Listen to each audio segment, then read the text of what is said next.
Everyone, welcome back to my channel. तो आज मैं आप लोगों के साथ शेयर करने वाली हूँ कि मैंने अपने करवा चौथ की तैयारियाँ कैसे की और कैसा रहा मेरा करवा चौथ। आई होप आप सबका करवा चौथ भी बहुत अच्छा रहा होगा।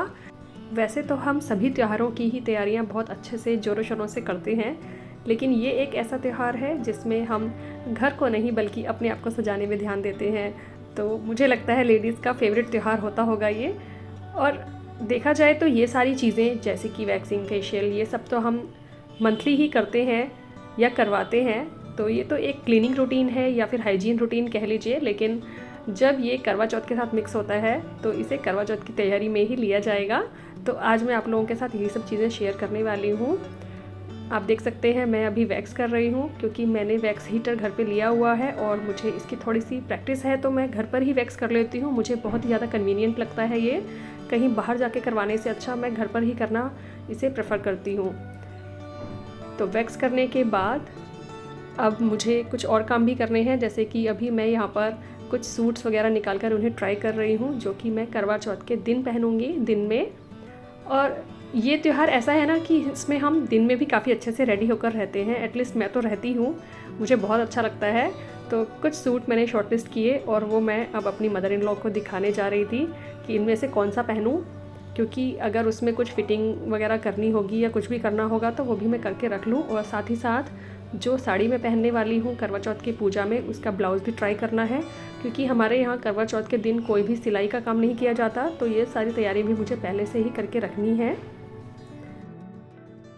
एक और काम जो मेरा काफ़ी दिनों से पेंडिंग चल रहा था, मैंने सोचा उसे भी आज कर लिया जाए। जब से मैंने ये ड्रेसिंग टेबल परचेज़ किया है, इसमें एक लाइट है जिसका कनेक्शन अभी तक हुआ नहीं है, तो मैंने सोचा ये एक अच्छा मौका है, इसे भी कर लिया जाए, क्योंकि करवा चौथ पे जब रेडी होंगे तो इसमें लाइट से काफ़ी हेल्प मिल जाएगी, क्योंकि रात के टाइम तैयार होना है। तो इसके लिए मैं एक वायर लेकर आई थी, मैंने सोचा आज इसको भी कनेक्ट कर ही लूँ। इस तरह के छोटे मोटे काम जो होते हैं मुझे लगता है वो भी लाइफ स्किल में ही आते हैं, ये हमें आने ही चाहिए, क्योंकि इतने छोटे छोटे कामों के लिए अगर आप इलेक्ट्रिशियन वगैरह को बुलाते रहें तो वो काफ़ी मुश्किल हो जाता है, क्योंकि इतने छोटे काम के लिए कोई आना भी नहीं चाहता और हस्बैंड पे भी क्या डिपेंड होना। तो मैंने सोचा ये वायर खुद ही कनेक्ट कर लेती हूँ, और साथ ही मुझे इसका प्लग भी फिट करना था, तो बस अभी वही कर रही हूँ।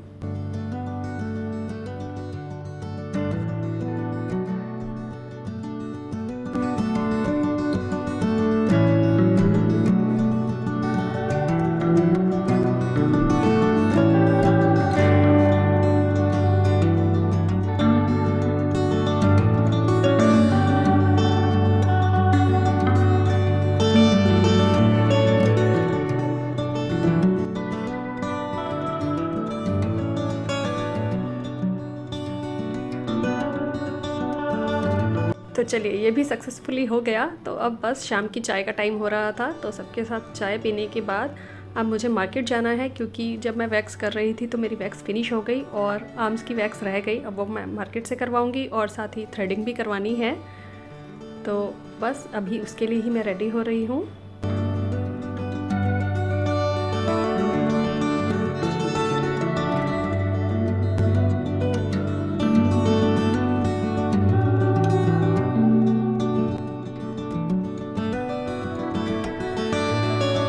अभी जो मैंने पूरा आपको दिखाया ये है दिन करवा चौथ से 2 दिन पहले का, और देखिए मार्केट में कितनी अच्छी रौनक लगी हुई है। और मुझे एक करवा भी लेना था, तो काफ़ी करवे देखने के बाद मुझे ये वाला करवा पसंद आया, इसका डिज़ाइन मुझे काफ़ी अच्छा लगा, तो बस इसे मैंने अब ले लिया है। और बस घर जाते जाते काफ़ी टाइम हो गया था, और उसके बाद हम खाना वाना खाकर सो गए। और अब है नेक्स्ट डे, यानी कि करवा चौथ से ठीक एक दिन पहले, और आज मैं करने वाली हूँ फेशियल भी मैं मोस्टली घर पर ही करती हूँ। और इस बार मैंने मीशो से एक फेशियल किट और साथ में फेस मसाजर भी मंगवाया है, वो भी मैं आपको दिखाऊंगी। लेकिन उससे पहले रूम की थोड़ी सी वाइब्स चेंज करनी है ताकि बिल्कुल स्पा वाली फीलिंग आए। तो मैं यहाँ पर डिफ्यूज़र में थोड़ा सा अरोमा ऑयल डाल रही हूँ ताकि अच्छे खुशबू आए। और फेशियल के साथ साथ मैं पेडिक्योर भी करने वाली हूँ। तो यहाँ पर मैंने एक बकेट में ल्यूकवार्म वाटर ले लिया है, बहुत ज़्यादा गर्म पानी नहीं लेना चाहिए। उसमें मैंने डाला है नमक, शैम्पू और थोड़ा सा नींबू का रस, और इस नींबू को भी मैं इसी में ही डाल दूँगी। और जब तक मैं फेशियल करूँगी तब तक मैं अपने पैरों को इसमें डिप करके रखूँगी ताकि उनको क्लीन करना और ज़्यादा ईजी हो जाए। तो ये है वो फेशियल किट जो कि मैंने मीशो से ऑर्डर की है। फ़र्स्ट टाइम मैंने मीशो से कोई भी स्किन केयर प्रोडक्ट ऑर्डर किया है। मैंने सोचा क्यों ना ट्राई किया जाए। और इसके साथ ये 5-in-1 मसाजर है जो कि फेशियल में यूज़ होता है। तो इसके बारे में भी मैं आपको आगे दिखाऊंगी। इसमें टोटल 5 अटैचमेंट्स हैं। इस पार्ट में बैटरीज डाली जाती हैं, 2 बैटरीज लगती हैं इसमें, जो मैं पहले ही इसमें डाल चुकी हूँ। और एक अटैचमेंट जो आप देख रहे हैं ये बिल्कुल सॉफ्ट ब्रश है जो कि फेस वॉश करने के लिए या फिर जब हम फेशियल करते हैं तो सबसे पहले जो हम क्लिनजिंग करते हैं उसके लिए यूज़ होगा। नेक्स्ट है ये मेकअप स्पॉन्ज, जिसे आप फाउंडेशन को ब्लेंड करने के लिए यूज़ कर सकते हैं या फिर फेस को क्लीन करने के लिए भी। और बेस्ट है ये वाला मसाजिंग वाला अटैचमेंट। और एक और ये स्पॉन्ज वाला अटैचमेंट है जो कि आप सीरम वगैरह लगाने के लिए यूज़ कर सकते हैं। 5th जो है वो इस तरह का प्यूमिक स्टोन वाला अटैचमेंट है। इसे आप एल्बोज, नीज़ या फिर फीट को क्लीन करने के लिए यूज़ कर सकते हैं। तो इसे मैं पेडिक्योर में यूज़ करके दिखाऊंगी आपको। तो बस अब मैंने अपने पैरों को पानी में डिप कर लिया है और इधर फेशियल की भी सारी तैयारी कर ली है। तो बस अब काम शुरू करते हैं। क्योंकि मैं अक्सर ये सब चीज़ें घर पर करती रहती हूँ तो मैंने कुछ चीज़ें परचेज़ करके रखी हुई हैं, जैसे कि ये हेडबैंड या फिर फेस पैक लगाने का ब्रश जो होता है। इस तरह की छोटी छोटी चीज़ें मैं घर पर लेकर रखती हूँ। तो इसमें सबसे पहले स्टेप जो होता है हमारा क्लिनजिंग का होता है। तो उसकी क्रीम मैंने अप्लाई कर ली है और यहाँ पर मैंने ये ब्रश वाला अटैचमेंट भी इसमें लगा लिया है। इसे हल्का सा पानी में डिप करेंगे और उसके बाद इसे यूज़ करेंगे। देखिए इस तरह से ये ऑपरेट होता है। इस मसाजर की हेल्प से आपका काम काफ़ी आसान हो जाएगा, वरना जब हम खुद फेशियल करते हैं तो हमारे हाथ काफ़ी थक जाते हैं। तो मुझे ये मसाजर काफ़ी अच्छा लगा। आगे मैं आपको पूरा इसे यूज़ करके दिखाऊंगी कैसे कैसे इसके अटैचमेंट्स मैंने यूज़ किए हैं। अब देखिए जब हम पार्लर वगैरह में जाते हैं तब तो ये सारे काम कराना बहुत ज़्यादा रिलैक्सिंग होते ही हैं, लेकिन काफ़ी सारी लेडीज़ हैं जो बाहर जाकर ये सब चीज़ें नहीं करवा पाती हैं, इसीलिए वो इन सब चीज़ों को अवॉइड ही करती हैं। लेकिन जब आप उन्हें घर पर कर लेते हैं तो आप बिना किसी प्रॉब्लम के उसे घर पर करके अपनी स्किन की केयर कर सकते हैं। मैं भी अक्सर आरुष को छोड़कर इतनी देर के लिए पार्लर नहीं जा पाती हूँ, क्योंकि जब हम ये सारे काम एक ही दिन में करवाते हैं तो काफ़ी घंटे लग जाते हैं। तो आरुष वहाँ मेरे साथ इतनी देर क्या ही करेगा, इसलिए मैं उसे लेकर नहीं जाती। और उसे अगर मैं घर पर छोड़ के जाऊँ तो इतनी देर उसे अकेला छोड़ना भी मुझे सेफ़ नहीं लगता है। तो काफ़ी सारी चीज़ें मैं घर पर ही करना प्रेफर करती हूँ। अच्छा तो चलिए वापस आते हैं हमारे फेशियल पर। तो इसमें सारे बॉक्सेस के ऊपर स्टेप्स लिखे होते हैं कि स्टेप 1 स्टेप 2 क्या है, किसके बाद क्या करना है। तो स्टेप 1 और 2 मैं कर चुकी हूँ जो कि क्लिनजिंग के लिए था, और स्टेप 3 के लिए मसाज जेल, और स्टेप 4 है मसाज क्रीम, जिसके लिए मैं ये मसाजिंग वाला अटैचमेंट यूज़ कर रही हूँ। और काफ़ी रिलैक्सिंग था ये। इस तरह से मसाज करते करते मुझे तो ऐसा लग रहा था कि बस सो ही जाऊँ, बहुत अच्छा लग रहा था। और बिल्कुल भी हाथ नहीं थके इस मसाजर को यूज़ करने से। और लास्टली मैंने यहाँ पर लगा लिया था फेस पैक। और इस तरह के एक हैंकी को अगर आप पास में रखेंगे तो बार बार फेस वॉश करने के लिए नहीं जाना पड़ता है, और देखा जाए तो इससे क्लीन करना भी काफ़ी इजी होता है, पानी भी बहुत ज़्यादा यूज़ नहीं करना पड़ता। और लास्ट में था ये एक सीरम जिसे मैं अब यहाँ पर अप्लाई कर लूँगी। तो इस मसाजर से काफ़ी हेल्प हो गई फेशियल करने में, बिल्कुल भी थकान महसूस नहीं हुई, काफ़ी रिलैक्सिंग रहा। और इससे आप अपने फैमिली मेम्बर्स का भी फेशियल बड़े ही इजीली कर सकते हैं, क्योंकि इसमें आपको प्रॉपर कोई फेशियल वाले स्टेप्स फॉलो करने की ज़रूरत नहीं पड़ती किस तरह से मसाज करनी है, क्योंकि वो अपने आप ही सर्कुलर मसाज करता है। तो मैंने भी यही सोचकर इसे ऑर्डर किया था कि मैं मम्मी का भी फेशियल कर दूँगी और अपना भी कर लूँगी, लेकिन उन्होंने कहा कि वो करवा कर ही आई हैं, तो मैंने सिर्फ अपना ही किया। तो अब बारी आती है पेडिक्योर की। तो पैर मैंने काफ़ी देर से टिप करके रखे हुए हैं, तो बस अब इनको क्लीन करना काफ़ी इजी हो जाएगा। अक्सर पेडिक्योर तो मैं नहीं करती हूँ, सोचती हूँ कि कर लूँ, बहुत इजी होता है, लेकिन वही है कि हम लोग घर के कामों में और बाकी सारी रिस्पॉन्सिबिलिटीज़ में अपनी केयर करना कहीं ना कहीं निगलेक्ट कर ही देते हैं। तो करवा चौथ का टाइम था तो मैंने सोचा क्यों ना पेडिक्योर किया जाए, क्योंकि पैरों पर भी मेहंदी लगाएंगे। और हर बार जब भी मैं करवा चौथ पर पेडिक्योर करती हूँ तो मैं सोचती हूँ कि मैं साल भर में ना करती रहा करूँगी, कि बहुत अच्छा लगता है जब हम ये सब चीज़ें करते हैं। लेकिन वही है कि वो चीज़ें इग्नोर होती चली जाती हैं, नहीं कर पाते हम। और पेडिक्योर के लिए मैंने सिंपली यहाँ पर पहले जो नींबू था उसी से थोड़ा सा स्क्रब कर लिया, और फिर एक पुराने टूथब्रश को लेकर नेल्स क्लीन किए। और नेल कटर में भी इस तरह के अटैचमेंट्स होते हैं जिससे हम नेल्स को अच्छे से क्लीन कर सकते हैं। और बस इसी तरह से लास्ट में मैंने एक स्क्रब का यूज़ किया है। मेरे पास ये एक स्क्रब रखा हुआ था, उसका यूज़ कर रही हूँ मैं, लेकिन आप सिंपली घर पर बेसन और दही का मिक्सचर बना के भी स्क्रब का यूज़ कर सकते हैं, वो भी काफ़ी अच्छा रहता है। और थोड़ी देर पैरों को स्क्रब करने के बाद आपको लगेगा कि सारी डेड स्किन रिमूव हो गई है, बहुत सॉफ्ट फील होता है। और बस लास्ट में मैंने ये प्यूमिक स्टोन वाला अटैचमेंट लगाकर अपनी एड़ियों वगैरह को, फीट को नीचे से काफ़ी अच्छे से क्लीन कर लिया। और ये सारा काम करने में तो मुझे मुश्किल से 15 मिनट ही लगे थे, पेडिक्योर में बहुत ज़्यादा टाइम नहीं लगता है। तो बस लास्ट में पैरों को अच्छे से वॉश करने के बाद मैंने उन्हें टॉवल ड्राई कर लिया और उन्हें अच्छे से मॉइस्चराइज़ कर लिया, क्योंकि इसके बाद पैर काफ़ी ड्राई हो जाते हैं।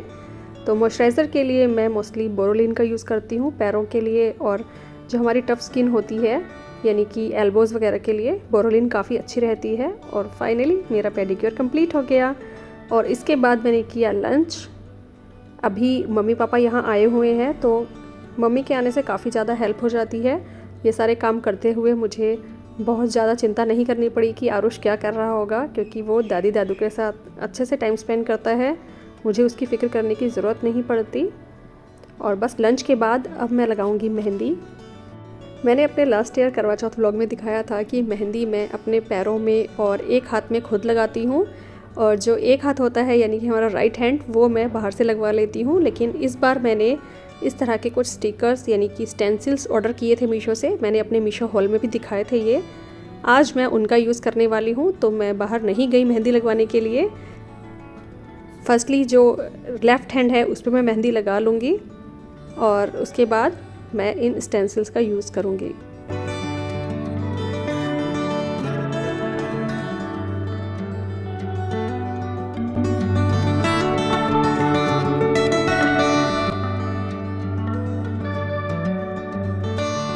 और अभी क्योंकि मेरे एक हाथ पर मेहंदी लगी हुई थी, वो ड्राई तो हो गई है, लेकिन मैं इन स्टिकर्स को कट नहीं कर पा रही थी, तो मैंने आरुष को बुलाया है हेल्प करने के लिए।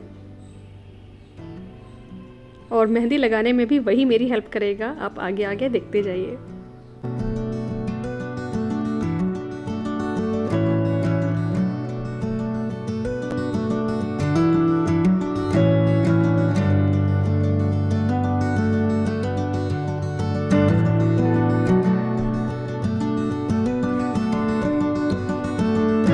मेहंदी लगाते लगाते हमें काफ़ी टाइम हो गया था, तो मम्मी यहाँ पर हमें कुछ खाने के लिए देकर गई हैं।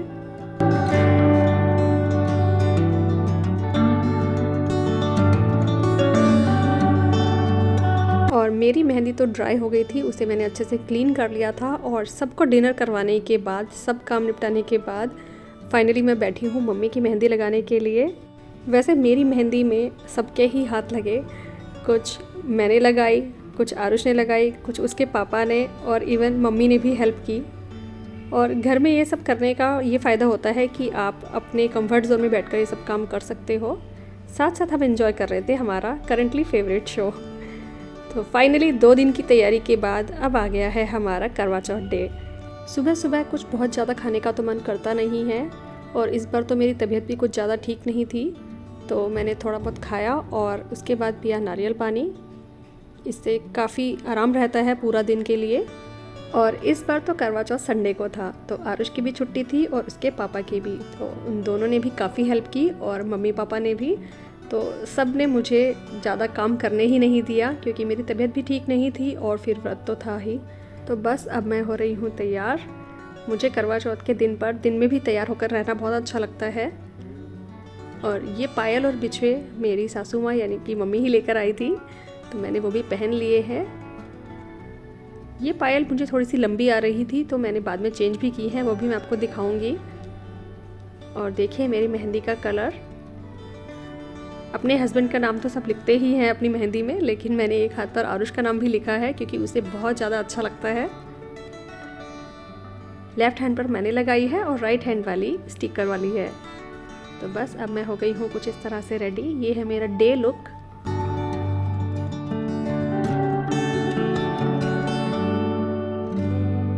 अभी जो मैंने पायल पहनी थी वो बार बार मेरे पैरों के नीचे आ रही थी, तो बहुत ज़्यादा अनकंफर्टेबल हो रही थी।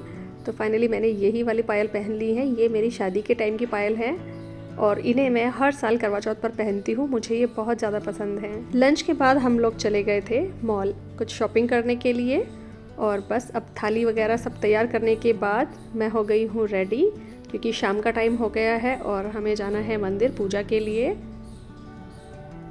ये साड़ी भी मेरी शादी के टाइम की ही है, क्योंकि मैं साड़ी बहुत ज़्यादा पहनती नहीं हूँ, तो मैं परचेज़ भी नहीं करती हूँ। जो शादी के टाइम की साड़ियाँ हैं मम्मी के उधर की और कुछ ससुराल वाली, वही पहनती हूँ। और करवा चौथ मुझे लगता है काफ़ी अच्छा दिन होता है इन सारे कपड़ों को अच्छे से यूटिलाइज़ करने का। आपको मेरा ये लुक कैसा लगा कमेंट करके ज़रूर बताइएगा।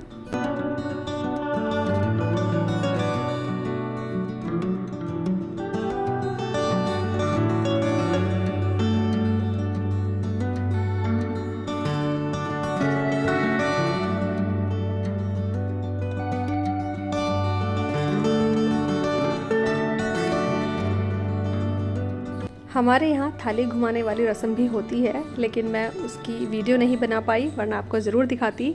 आई होप नेक्स्ट टाइम ज़रूर दिखाऊंगी कि हमारे यहाँ कैसा होता है। तो बस अब पूजा करके आने के बाद फाइनली इंतज़ार रहता है कि कब चाँद निकलेगा। और जब तक चाँद नहीं निकलता, ये जो 1-1.5 घंटे का इंतज़ार का टाइम होता है, यही पूरा दिन का सबसे टफ़ टाइम होता है। तो हमने सोचा इस टाइम को निकालने के लिए तब तक हम कुछ फ़ोटोशूट वगैरह कर लेते हैं।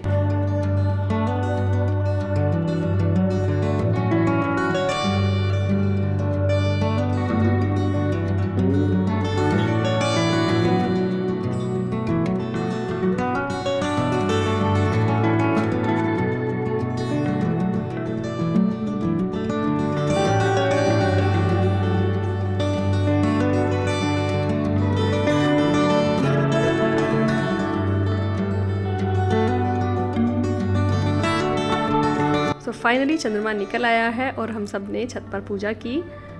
इस बार मेरी तबीयत ठीक नहीं थी, तो मैं काफ़ी डर रही थी कि व्रत कैसे निकलेगा, बट बाय गॉड ग्रेस व्रत बहुत अच्छे से हो गया। साथ ही साथ मैंने इस व्रत को शूट करने की भी पूरी कोशिश की जितना मैं कर सकती थी। तो आपको आज का ब्लॉग कैसा लगा मुझे कमेंट करके ज़रूर बताइएगा, और अगर मेरे चैनल पर न्यू है तो इसे सब्सक्राइब ज़रूर कीजिए। चलिए मिलते हैं नेक्स्ट वीडियो में।